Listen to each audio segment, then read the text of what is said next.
Bienvenue sur la chaîne Claude Auger Enseignant. Aujourd'hui, on va voir comment déterminer l'équation d'une droite à partir de la pente et d'un point qui nous sont fournis. Je vous propose deux méthodes. Vous choisissez celle que vous préférez. Les deux fonctionnent très bien. La première, c'est la méthode qui utilise la définition de la pente, y2 moins y1 sur x2 moins x1. La deuxième méthode qu'on verra, c'est celle qui utilise la forme fonctionnelle de l'équation, la forme y égale mx plus b. Et évidemment, on arrivera au même résultat dans les deux cas. C'est simplement la méthode qui diffère. Allons-y avec la première méthode, celle qui utilise la pente. Alors, la pente ici est de 2 tiers. Alors, j'écris 2 tiers égale y moins 4, qui va jouer le rôle de mon y1. Je peux le noter ici, y1, et ici, ce sera mon x1. Alors, y moins 4 sur x moins 7. On fait attention à nos signes. Et pour déterminer l'équation, je vais utiliser le produit croisé. Donc, je vais faire ce produit-là qui est égal à celui-là. J'écris 3 parenthèse y moins 4 égale 2 parenthèse x moins 7 que je peux tout de suite noter x plus 7. Ensuite, on effectue la distributivité devant nos parenthèses. 3y moins 12, parce qu'on a fait 3 fois moins 4, moins 12, égale 2 fois x, 2x, et 2 fois 7, 14, plus 14. Il me reste à isoler y pour déterminer l'équation. Je vais prendre le moins 12, je vais le transférer du côté droit de l'équation. Il devient plus 12. Ça me donne 3y égale 2x, et plus 14 plus 12 me donne plus 26. Il me reste à diviser toute cette équation par 3 pour isoler y. Si je divise toute cette équation par 3, il me reste y égale 2 tiers x plus 26 tiers. Laissons toutes les fractions, aucune nécessité de transformer ça en nombre décimal.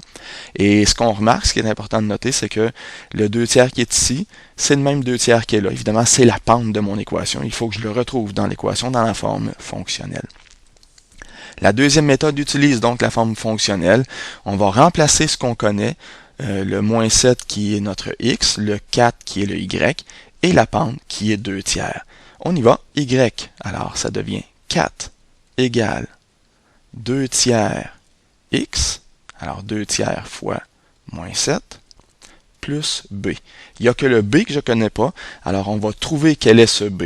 Ça nous fait 4 égale 2 fois moins 7, moins 14 tiers, plus b. Je prends le moins 14 tiers, je vais le transférer à gauche de mon égalité. Alors, ça devient 4 plus 14 tiers égale b. Et une fois qu'on a fait le calcul, soit à la calculatrice ou soit en calcul mental, on obtient b qui vaut 26 tiers. L'équation, ma réponse finale, l'équation est de cette droite qui passe par le point moins 7,4 et qui a une pente de 2 tiers. Eh bien, c'est 2 tiers x plus le b qu'on a déterminé, 26 tiers. Normal, on arrive à la même réponse puisque ce sont les mêmes données de base. Deuxième exemple.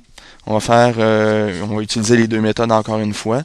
Allons-y avec une pente de moins 5 et le point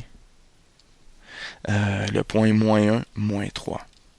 On cherche à déterminer l'équation qui a une pente de moins 5 et qui passe par le point moins 1, moins 3. Si on y va avec la méthode de la pente, la forme de la pente, on a moins 5, qu'on va noter moins 5 sur 1 pour faciliter le calcul, égale y moins 3, donc y plus 3, sur x moins 1, x moins 1, x plus 1.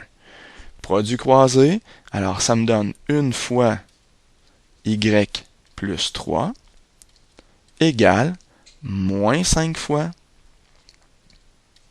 x plus 1. Distributivité devant mes parenthèses, alors ici j'obtiens y plus 3 parce que la multiplication par 1 ne change rien, égale moins 5 fois x moins 5x, et moins 5 fois 1, moins 5. Il me reste à prendre ce 3 et le transférer à droite de mon égalité pour isoler le y, pour avoir la forme fonctionnelle. Ça devient y égale moins 5x et moins 5 moins 3, parce que mon plus 3 devient moins 3, ça me donne moins 8.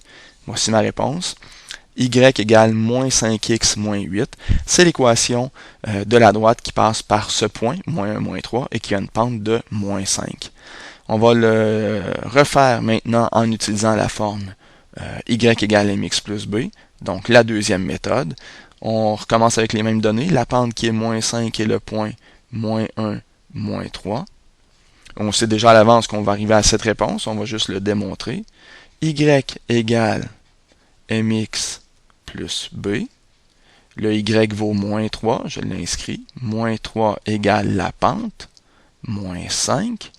Moins 5 fois mon x qui vaut moins 1, plus b. Je vais simplement remplacer tout ce que je connaissais ici. On va faire le calcul. Moins 3 égale moins 5 fois moins 1 qui donne plus 5, plus b. Je veux trouver la valeur de mon b, je dois l'isoler. Je vais prendre le 5 et le transférer à gauche de l'égalité. En le transférant, il change de signe. On a donc moins 3, moins 5 égale b. Et moins 3, moins 5, ça me donne moins 8. La valeur de b, moins 8. J'écris finalement ma réponse sous la forme fonctionnelle y égale moins 5, qui est ma pente, moins 5x, et la valeur de mon ordonnée à l'origine, b qui vaut moins 8. Comme on disait, ce n'est pas une surprise, c'est la même réponse. Vous pouvez utiliser la méthode de votre choix, les deux façons fonctionnent. Il n'y en a pas une qui est privilégiée, c'est vraiment selon vos goûts. Je vous remercie.